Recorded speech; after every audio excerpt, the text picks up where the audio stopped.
to the holding area for Flight 48 with direct service to Oakland. We anticipate boarding to commence in approximately 10 minutes. At this time, we'd like to remind you that federal air regulations require all passengers seated in the exit rows must be willing and able to perform certain functions in the unlikely event of an emergency. If you feel at this time you're unable to perform these functions, please check with one of the agents here at gate number 28 for... This is an old story now. These digital files have sat on a dusty shelf for close to a decade, and it's taken me this long to piece it all together. It's a story from crossing the Pacific Ocean with an old friend of mine in a small 32-foot boat. This is our voyage of 15,000 kilometres from San Francisco to Sydney in just 88 days aboard my good ship named Harmony.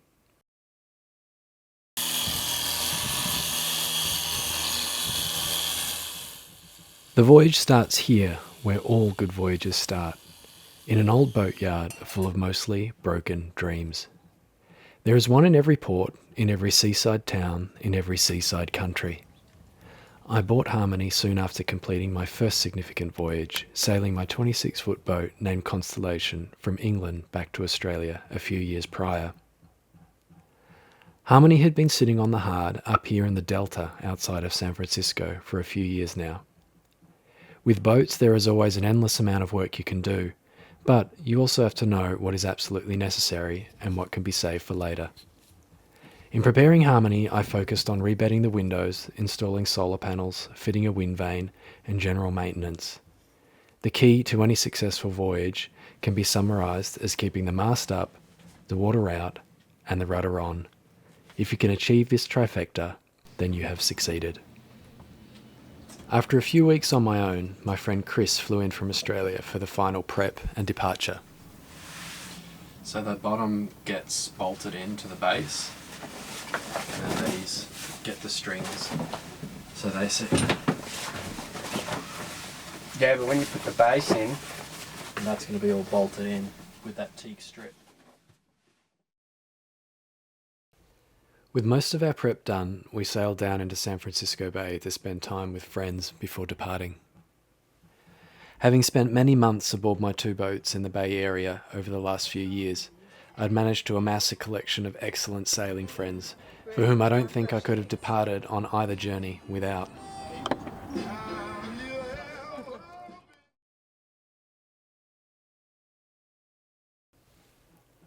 We left in June under clear blue skies, flowing with the tide out of my favourite town of Sausalito and under the Golden Gate Bridge. Provisioned to the hilt, we planned to carry all the food we required for the entire length of the journey. This was to be a fast trip across the Pacific. Well, fast being a relative term, of course, considering the average speeds one can achieve on such a vessel as Harmony.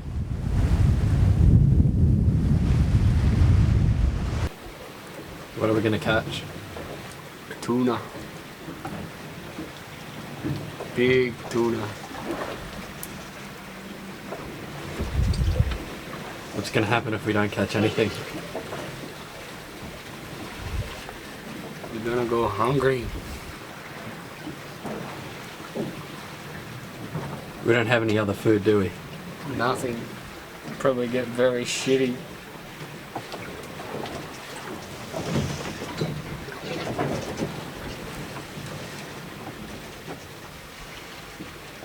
We've only got rice, flour, beans,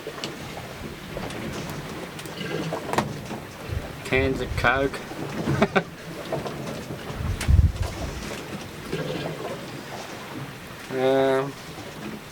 I'll be more shitty if they snap the line on us. Then I'll be more shitty.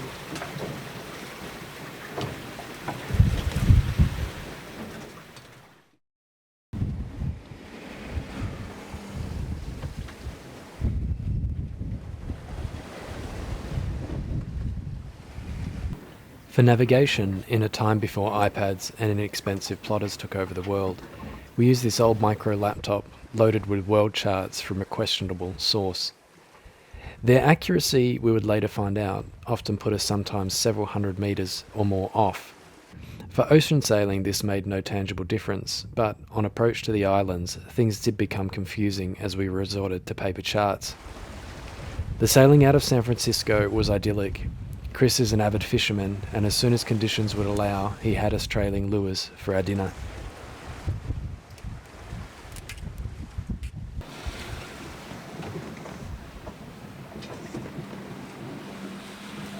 Life on board a small boat is unlike life anywhere else.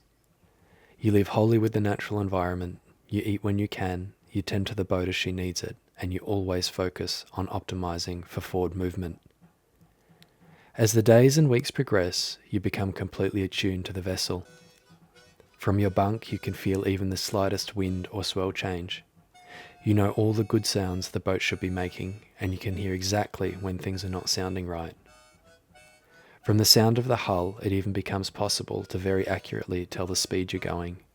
Days and hours become meaningless as you transition into a timeless space, tending to your vessel at all hours of the day or night without thought.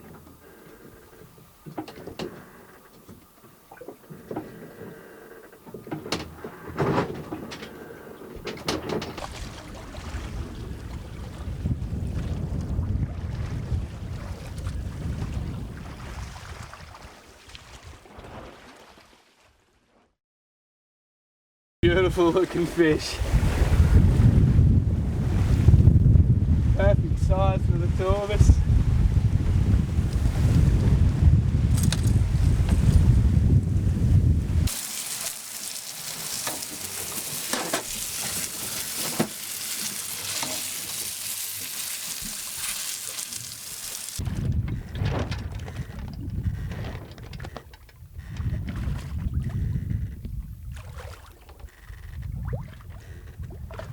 As we began to slowly approach the equator, we slowed down as fickle winds and conditions approached.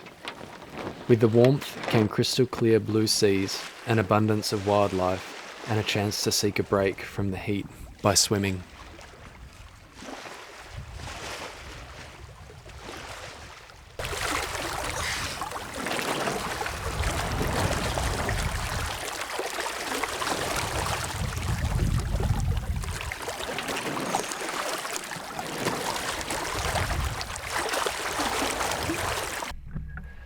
Eventually, we were at a standstill as the Pacific Ocean completely glassed over. We'd spend days sitting in the cockpit like this, just staring out at sea, drinking coffee. I personally loved the calm and peace, but it drove Chris absolutely around the bend.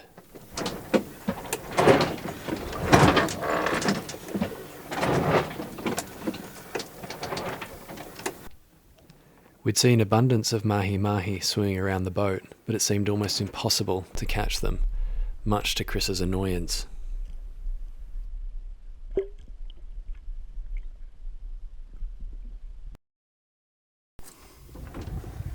Is it going to catch a fish? That's going to catch a mahi. If it doesn't catch a mahi, well, then they're the wrong colours. Chris, does a fisherman have to be an eternal optimist? Well, I reckon so. You got to be positive, otherwise it's sort of pointless trying. Gives you something to do. We had one. What happened to it? I dropped it because I wasn't allowed to pull it into the cockpit.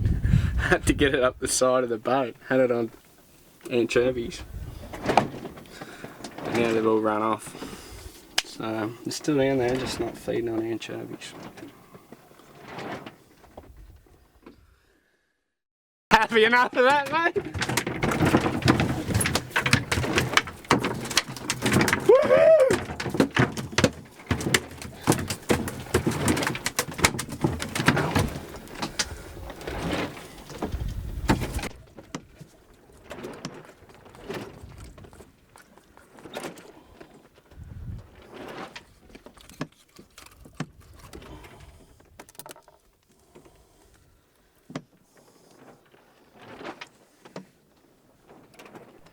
In the end, we ended up catching so much fish we couldn't store it. Without any kind of refrigeration, we had bags of salt on board to try our luck at salting, just like they used to in days gone by. This is our salting rack with fillets of mahi drying in the sun.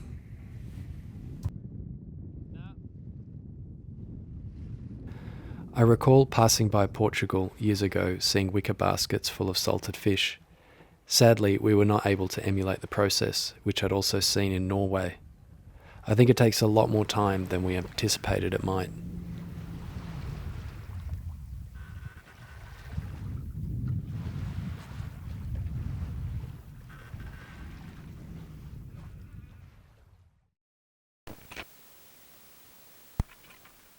After what began to feel like weeks without movement, I also started to become bored by the relentless doldrums. We read books mostly, or dug around the boat trying to amuse ourselves. Deep in a locker, we found these old expired flares and spent an hour shooting them overboard, most of them fizzling in the gun. With very limited fuel on board, we decided to burn 8 hours worth, the only time we used the engine on the entire voyage. It was fruitless, but at least it gave us something more to listen to than the banging of the rig. Eventually we passed through the doldrums and made it into the southern hemisphere. There were 3 significant mishaps aboard Harmony on this voyage, all related to the trifecta of voyaging success I mentioned earlier.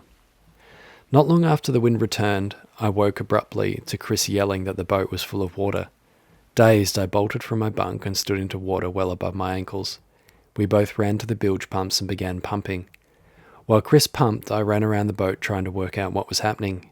There is no video or audio of this event because, well, as you can imagine, we were preoccupied with not dying. As luck would have it, I eventually found the source of the leak. The speed log, which measures speed through the water, had come loose, unscrewing itself as tinned food rubbed against it under the bunk. With immense relief, I was able to tighten the log and stop the ingress, averting an absolute disaster. If you know anything about boating, you will also know that problems come in waves. There are always at least 2 almost happening simultaneously, and our second major incident happened soon after. As we lay on our bunks, we heard an almighty crack.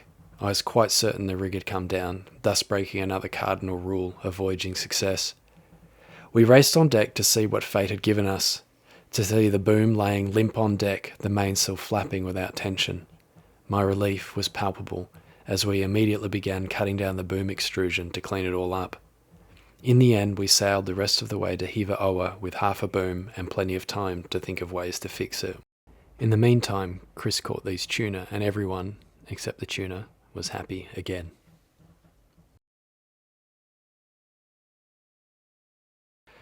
It was costly and expensive for us to check into Hiva Oa, so we went to see Customs and Quarantine and explained we were only stopping to make repairs and take on board water. Under maritime law, no country is able to deny such a request, and we were granted a few days without the hassle of checking in. Customs officers would regularly drive down to the anchorage to see our progress and make sure we were doing what we said we would do, as we planed and scraped our boom back together. We met a local whom we traded rum with to supply us with large sections of jungle bamboo that we would later use as whisker poles for our jib, as we seriously lacked any light air sails. We also figured having large bamboo sections on board might be good if anything else were to happen with the rig.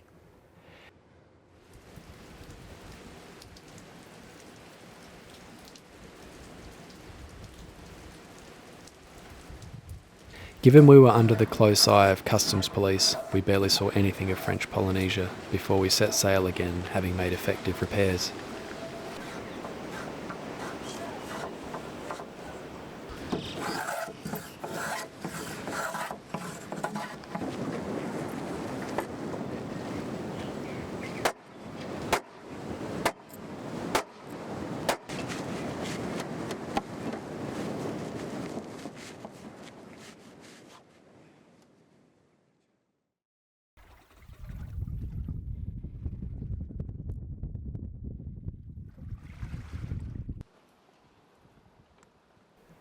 Soon after departing Hiva Oa, we passed by a tiny idyllic anchorage with 2 boats at anchor. The weather was perfect and we decided to spend the night at anchor and have a swim, not having had a break from our days of repairs. Diving overboard, I swam around the boat to find our third major problem. The rudder was beginning to delaminate. Without the right materials to make the repair, one of the other boats in the anchorage loaned us their satellite phone, where we contacted another boat still in Hiva Oa. They were able to go into the hardware store and pick up the parts we needed and sail them across. We got to work right away reinforcing the rudder in several locations before our departure to the Cook Islands.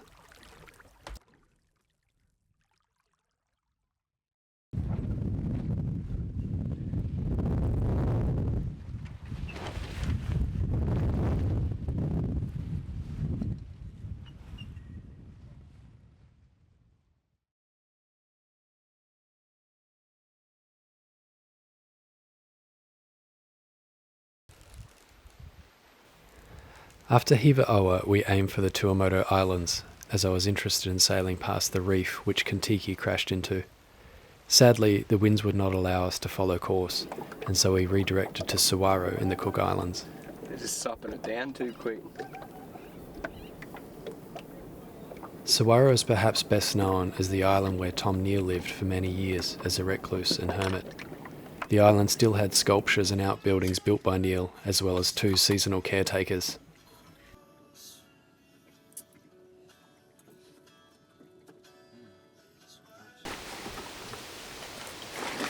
Not too worried about the dirt, I just want to get the salt out of it. Yeah. And the smell.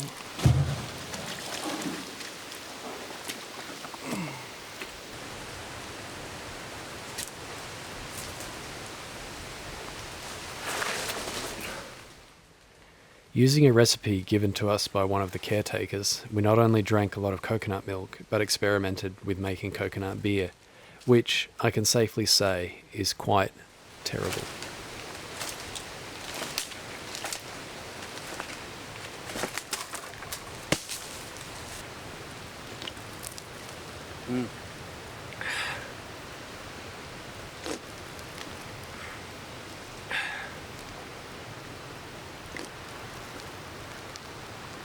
Oh, so good.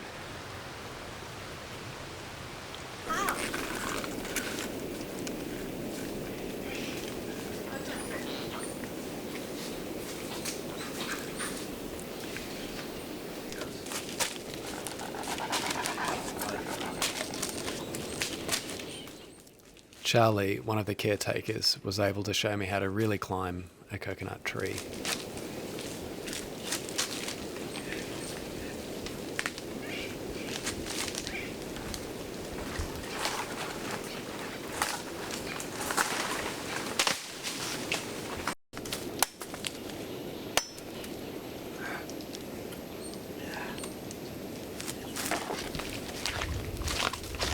Thanks, Charlie.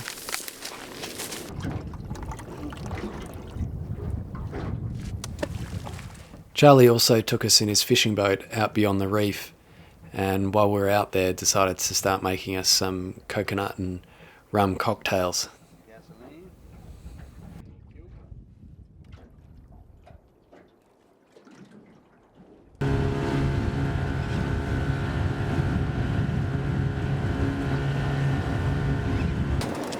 Yep, that's a good one. Nick, that's what you wanted. Boys, I want to put in the front. Yep. Take your time. Yep. Move it other side. Move it the other side. Be patient. Oh, that's a beauty. And it's foul hook. It's foul hook. Okay, get away. Move. That's an absolute beauty. Oh, Jesus, camera. Give us the camera. I got it. After the rum cocktails, things got a little bit crazy on our fishing trip, and when Charlie hauled in the fish and I attempted to film, I lost my balance and fell in backwards, somehow managing to keep my camera out of the water.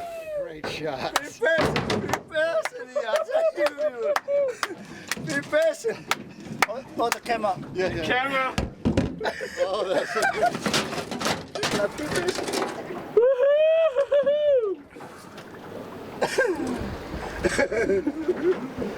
Be patient, boysy.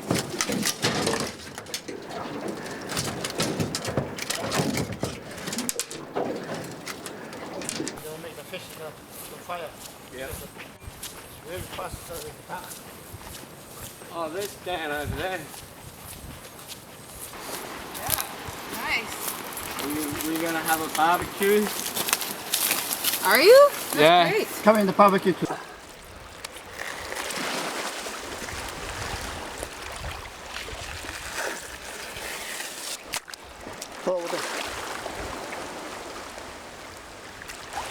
They're dangerous.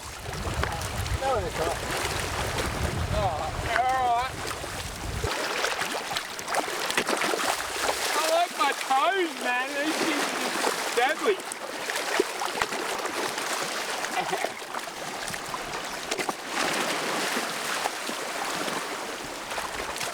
Get him? Get him?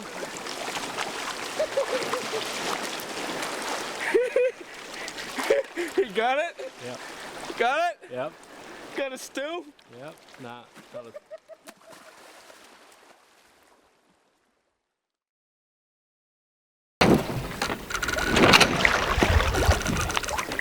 It's a damn tough life full of toil and strife we whalermen undergo. And we won't give a damn when the day is done how hard the winds did blow. For we're homeward bound from the Arctic ground with a good ship taut and free. And we won't give a damn when we drink our rum with the girls of old Maui. Rolling down to old Maui, me boys, rolling down to old Maui.